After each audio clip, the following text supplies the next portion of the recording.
আমি একটু ছেঁকে নিচ্ছি, কারণ যতই ধুই ততই মনে হয় শরবত তৈরি হয়ে গেছে। আর চামচটা ভিতরেই রাখছি কারণ খাওয়ার। এই রান্নাটা এত মজা হয়। আর আমি করি যে রান্না করলে মানে ভুনা করলে তেমন পানি দিই না, মানে হাতে তাড়াতাড়ি করে গোছাচ্ছি, বেশি সময় আর আমার হাতে নেই। এই যে 1 চামচ বেসন দিয়ে দিয়েছি। তো এগুলা কিন্তু তিশারাব্বু কিনে নিই। আসসালামু আলাইকুম, কেমন আছেন সবাই? আশা করি ভালো আছেন। আলহামদুলিল্লাহ আমিও ভালো আছি। এখানে যে পটগুলো আছে এগুলো সবই আমার ব্যবহৃত পট। তো এগুলো এখন কিছুই করব না, কিছুই ধরবো না, এভাবেই থাকবে। তবে একটা কাজ করব, সেটা হচ্ছে এই তো দেখেন যে উপরে এই যে আমার এই পাতিলগুলো আছে, এই পাশে না অবশ্য কষ্ট। তো এগুলো সবগুলো এখন নামাবো, আর নামিয়ে এগুলো সব প্যাকেজিং করব। আর যেগুলো বাদ দেওয়া সেগুলো বাদ দিয়ে দেবো, যেগুলো আমার লাগবে না সেগুলোই আমি এখন সেট করব। আমি কিছু বাদ দিয়ে দিই আর কিছুগুলো আমি প্যাকেট করে ফেলি, মানে একটা বড় বস্তার ভিতরে ঢুকিয়ে ফেলবো। আম্মু এখন পাতিলের বাজার নিয়ে বসে। কেউ যদি আমার থেকে পাতিল কিনতে চান কিনতে পারেন, যে কোনো রকমের পাতিল পাবেন। সত্যি আসলে আমি এগুলো আমার অব্যবহৃত পাতিল। তো এই যে এগুলো ব্যবহার হয় না, মানে এগুলো একটাও ব্যবহার হয় না। না সহ আমাকে এই পাতিলটা দিচ্ছে আমার মা, তো এটাও আমি রেখে দিছি। আর এগুলো আমার আগেরই পাতিল, এগুলো অনেক পুরানো হয়ে গেছে। আর সেই কড়াইটাও এখন আর ব্যবহার হয় না, এটাও ফেলে দিতে হবে। তো এগুলো আগে আর ব্যবহার যাতে করি না, তাহলে এগুলো জমায় রেখে কি লাভ, জন্য এগুলো বাস দিচ্ছি আর কি। মানে শুধু শুধু যেগুলো আমি ব্যবহার করি এগুলো নিয়ে কি লাভ, তো বস্তা করে রেখে দেবো, কোনো ব্যবহার হবে না। এখানে আবার আরো এক বস্তা আছে। এই যে পাতিলটা একদমই নতুন, এটাও আমার আম্মা দিছে, রান্না করি নাই এখনো। আবার এখানে এই যে ঢাকনাগুলো আছে, এই ঢাকনাগুলো আমি এভাবে একদম মানে সব প্যাকিং করে নিয়ে যাচ্ছি যাতে নষ্ট না হয়। তারপরও কেমন যেন হয়ে গেছে, এই যে রান্নাগুলো কেমন যেন হয়ে গেছে। ঠিক আছে, এই বাটিগুলো কত খুঁজছিলাম না, কোন সময় এগুলো ঢুকায় রাখছি, এই প্লেটটাও খুঁজছিলাম। আর এগুলো সবই আমার ওই আগের প্রথম বাসার জিনিসপত্রগুলো। এই যেগুলো সবই আগে লার্কির চুলার পাতিল। এখন ভাবতেছি এগুলো কি করবো, এগুলো কি আমি নিব না বিক্রি করে দিব। তখন চট্টগ্রাম শহরে আসছি, তখন তিশারাব্বু আমাকে এই ভাতের পাতিলটা কিনে দিয়েছিল। তো তখন আমরা মা মেয়ে দুজন ছিলাম, তো অল্প কয়টা ভাত রান্নলে হতো। তো এই পাতিলটা করে তখন ভাত রান্তাম, এটা এখন নষ্ট হয়ে গেছে। তো ভালো ভালো কয়েকটা বাটি নিয়ে নিছি। আর এই সব বাটিগুলো এগুলো সব যেগুলো আছে এগুলো বিক্রি করে দেবো, এগুলো রাখবো না। মোট কথা আমি জমাইতে জমাইতে এত পাতিল পুরো জমাইছি শেষটা। আর এখানে 1 বস্তা করছি পাতিল। তো এগুলা মানে ভালো পাতিল, এগুলা নিয়ে যাব, এগুলো সবগুলো আমি বিক্রি করে দেবো। এই তো আম্মু সব কিছু এখানে সুন্দরভাবে গুছিয়ে রেখে দিছে।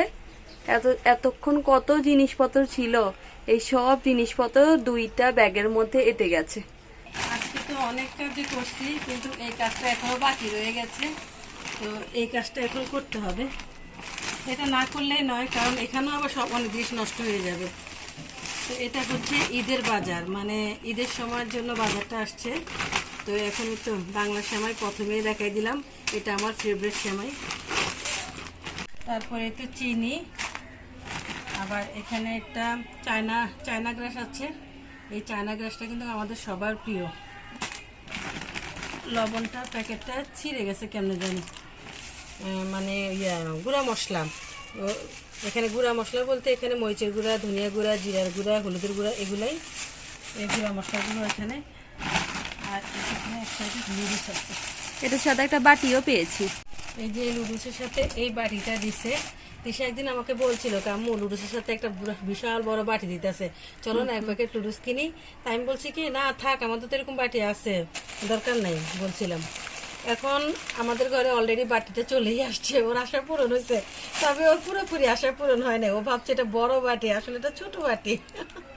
আমরা ম্যাগিও তো বেশি খাই না, আমরা মামা নুডলসটা বেশি খাওয়া হয়, এই জন্য আর কি আম্মুকে বলছিলাম যে ম্যাগি কিনো, তাহলে বাটি ফ্রি পাবো। হ্যাঁ, আর এই তো আদা রসুন, এটা হচ্ছে আদা রসুনগুলো নিয়ে আসছে। আর পেঁয়াজ নিয়ে আসছে, যে পেঁয়াজ 2 কেজির মতো। এটা হচ্ছে পোলাওয়ের চাল। হ্যাঁ, পোলাওয়ের চাল নিয়ে আসছে। আর কি, আর এটা মনে এটা হচ্ছে চটপটি রান্না করে যে সেই চটপটির ডালটা নিয়ে আসছে। তো সব কিছু মিলিয়ে আজকে এগুলোই হচ্ছে আমাদের ঈদের বাজার।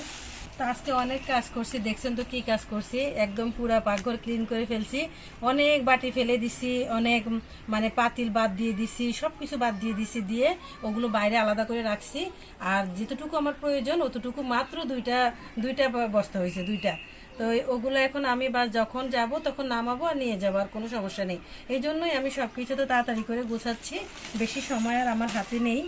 তো আজকের এই বাজারটাই এখন আমি এগুলো গুছিয়ে রাখবো। তো আমি এখন অনেক টায়ার্ড, আসলে সত্যি বলতে অনেক টায়ার্ড, আজকে অনেক কাজ করতে হয়েছে। আজকে মনে কিছুক্ষণ পরে বৃষ্টি হবে, একদম অনেক বাতাস বাইরে। ইফতারের আগে এইরকম বাতাস থাকলে অনেক বেশি ভাল লাগে। বাহির থেকে আজকে ইফতার নিয়ে আসছি। আম্মু শুধু ঘরে ছোলাটা ভুনা করছে, কারণ আম্মু তাছে সকাল থেকে অনেক পরিশ্রম করছে, সেই জন্য ক্লান্ত।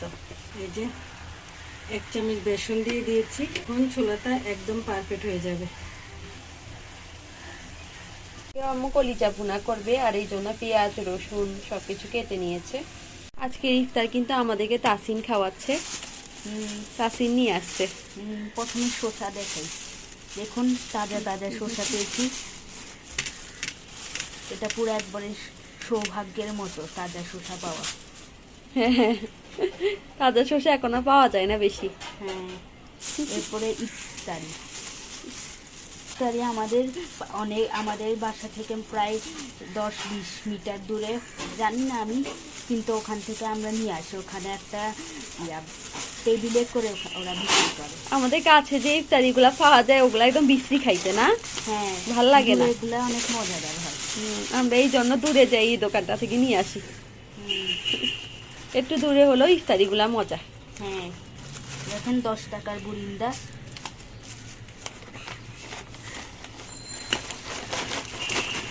আর এখানে হচ্ছে 90 টাকার ইফতারি। আমরা কিন্তু বেশি বাইরের ইফতার খাই না, কিন্তু মাঝে মধ্যে একটু খেতে ইচ্ছা করে। তারপর এগুলোও ভালো, বিশেষ করে বেশি মজা খেতে। হ্যাঁ, সাধারণ দিনের সময় ইফতারি। হ্যাঁ, আর এই স্টোরটা ইফতারও অনেক মজা। আর বাইরে অনেক বৃষ্টি হচ্ছে, আমরা এখন দৌড় মেরে যাই কার্পেট গুলা নিয়ে আসি, কারণ আমাদের কার্পেট গুলা ভিজে যাবে। বাইরে একদম হালকা ফুলকা বৃষ্টি পড়ছে, এই হালকা ফুলকা বৃষ্টি পড়ছে।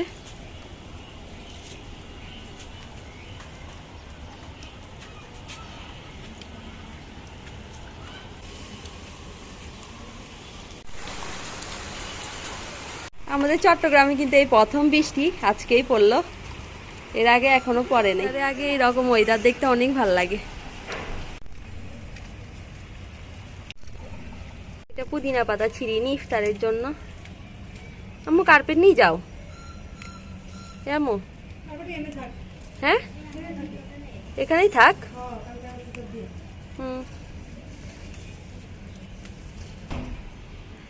উড়ে যাইব, চলি আয় চলি আয়।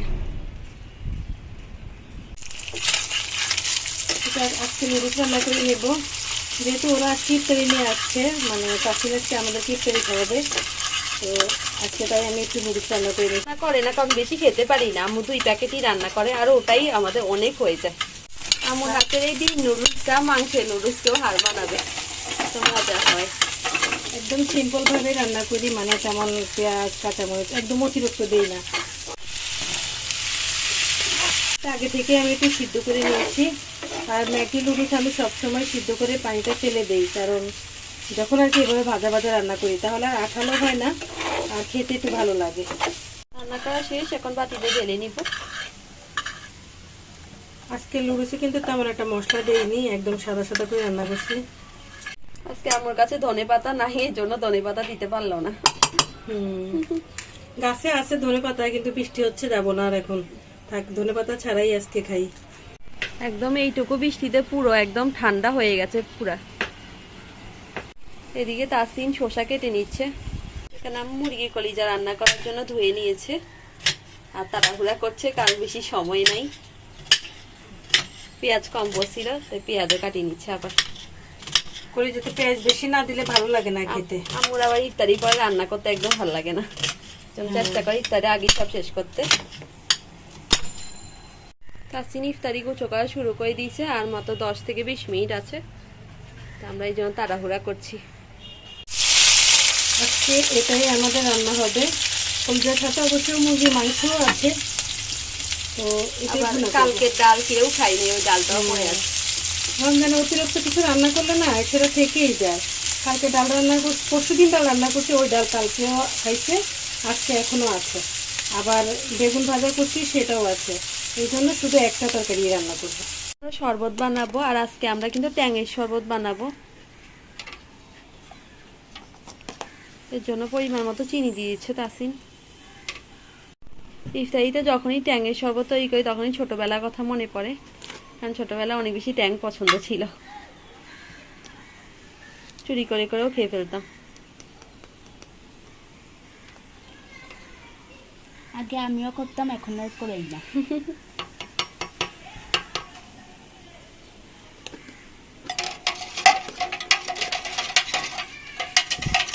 শরবত তৈরি হয়ে গেছে, আর চামচটা ভিতরেই রাখছি, কারণ খাওয়ার আগে একবার লেড়ে নিতে হয়, এই জন্য।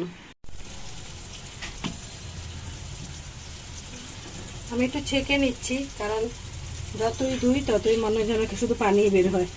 আর এই যে এখানে মাংস আছে, তো সব কিছু মিলিয়েই তারপরে রান্না করছি। একটু কষিয়ে নিয়েছি আর এখন দিয়ে দিচ্ছি।